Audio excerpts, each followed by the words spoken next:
Okay, so welcome to the next session here, and this session is on modifiers, and we have already uh, must have discussed things about the nuances of subject-verb agreement and pronouns, and now we come to the properties of modifiers. Okay, uh, well, what is a modifier? And before we get into the discussion further, let's read this. There are three very important rules which all modifiers must adhere to. And what are those rules? The first one says a modifier could be a word, it could be an adjective or an adverb, it could be a phrase. A phrase could be a prepositional phrase, infinitive phrase, participial phrase, appositive phrase, absolute phrase, or a clause. Let's not get into the nitty gritties of phrases as of now. Let's focus on the fact that a modifier could be a word or a phrase. What is a phrase? We can discuss that later. Please go through the videos about phrases.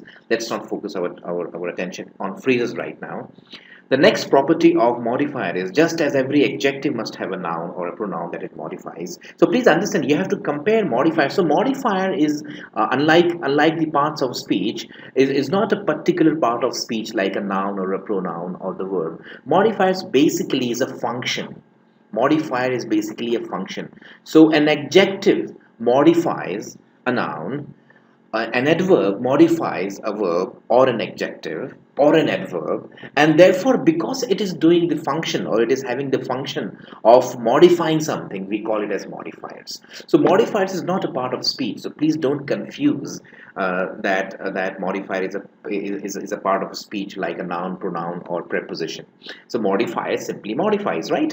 Just as every adjective must have a noun or a pronoun that it modifies, so every modifier must have a modified.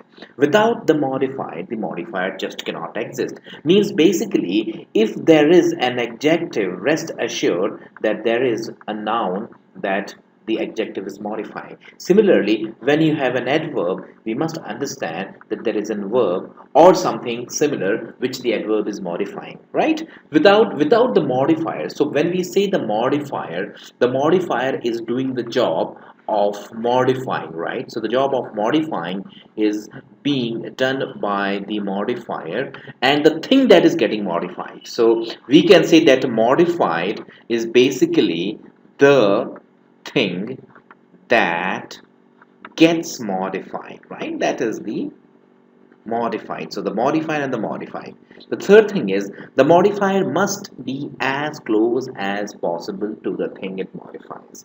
So the way we always keep the adjectives and the nouns together, we must ensure that the modifier